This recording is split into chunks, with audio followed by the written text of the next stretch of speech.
মাধবী মার্মা, সুবর্ণা শিকদার ব্র্যাকেটে ঠাকুর। সংরক্ষিত নারী আসনে মনোনয়ন ঘিরে বাংলাদেশের রাজনীতির অন্দরমহল এখন এক অস্থির সময় পার করছে।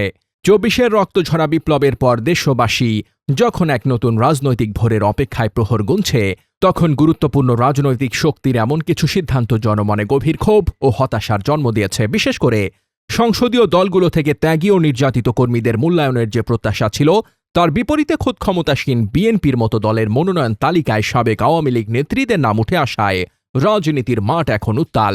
দীর্ঘ ১.৫ দশকের দুঃশাসন, জেল জুলুম এবং রাষ্ট্রীয় নিপীড়নের শিকার যে তৃণমূল কর্মীরা দলকে খাদের কিনারা থেকে টেনে তুলেছেন, আজ তাদের রক্তের বিনিময়ে অর্জিত জমিনে ফ্যাসিবাদের দোসরদের পদচারণা কোনোভাবেই মানতে পারছে না কেউই।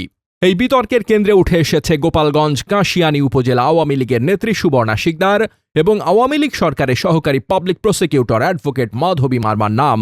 বিএনপির প্রকাশিত তালিকায় তাদের অন্তর্ভুক্তি কেবল একটি নাম নয়, বরং এটি যেন কয়েক হাজার শহীদের রক্তের সাথে এক নিষ্ঠুর পরিহাস।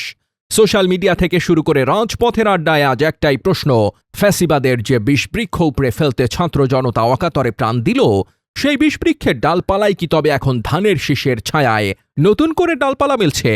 গোপালগঞ্জ জেলা ছাত্রদলের সাবেক নেতা শরীফুল ইসলাম রোমান বা টিটো বৈদ্যর মতো মাঠ পর্যায়ের যোদ্ধাদের কণ্ঠে আজ যে হাহাকার শোনা যাচ্ছে, তা মূলত বাংলাদেশের রাজনীতির এক চরম আদর্শিক দেউলিয়াত্বের বহিঃপ্রকাশ। ত্যাগীবন্দের দীর্ঘদিনের রাজপথের সংগ্রামকে পাশ কাটিয়ে রাতারাতি আওয়ামী লীগের পদধারী নেত্রীদের এমপি হওয়ার সুযোগ করে দেওয়াকে কর্মীরা দেখছেন এক চরম বিশ্বাসঘাতকতা হিসেবে। ইতিহাসের দিকে তাকালে দেখা যায় ৭৫ পরবর্তী সময়েও আওয়ামী লীগকে রাজনৈতিক অক্সিজেন দিয়ে পুনর্বাসিত করার একটি ধারা লক্ষ্য করা গিয়েছিল, যা আজও একটি অমীমাংসিত বিতর্ক হয়ে আছে। তবে বর্তমানের প্রেক্ষাপট সম্পূর্ণ ভিন্ন। ১,৫০০ শহীদের তাজা রক্ত আর হাজারো মানুষের পঙ্গুত্বের বিনিময়ে যে পরিবর্তন এসেছে, সেখানে আন্ডার টেবিল নেগোসিয়েশন বা ভোটের রাজনীতির দোহাই দিয়ে খুনি ও লুণ্ঠনকারীদের পুনর্বাসন কোনোভাবেই কাম্য নয়। সালাউদ্দিন আহমেদের মাধ্যমে আওয়ামী লীগের ভোট চাওয়ার বিষয়ে শেখ হাসিনার যে অডিও ক্লিপ নিয়ে সমালোচনা সৃষ্টি হয়েছে, তা এই সন্দেহকে আরও ঘনীভূত করেছে। সন্দেহে শুরু হয় ক্ষমতায় আসতে না আসতেই বিএনপির সংবিধান সংস্কার পরিষদের শপথ বর্জনের মাধ্যমে। এরপর আসে বিতর্কিত ৭২-এর সংবিধানের দোহাই দিয়ে জুলাই সনদকে ঝুলিয়ে রাখার চেষ্টা, যা জাতীয় সংসদে এখনও সংসদ সদস্যদের অন্যতম বিতর্কের বিষয়। সংখ্যাগরিষ্ঠ সিটের দোহাই দিয়ে সংসদে গুম ও মানবাধিকার কমিশন বিলোপ সহ একে একে বেশ কিছু বিতর্কিত বিল পাশ করা হয়, যেগুলো পাশ করার মধ্য দিয়ে নব্য ফ্যাসিবাদ কায়েমের দ্বার উন্মুক্ত করে দেওয়া হয়।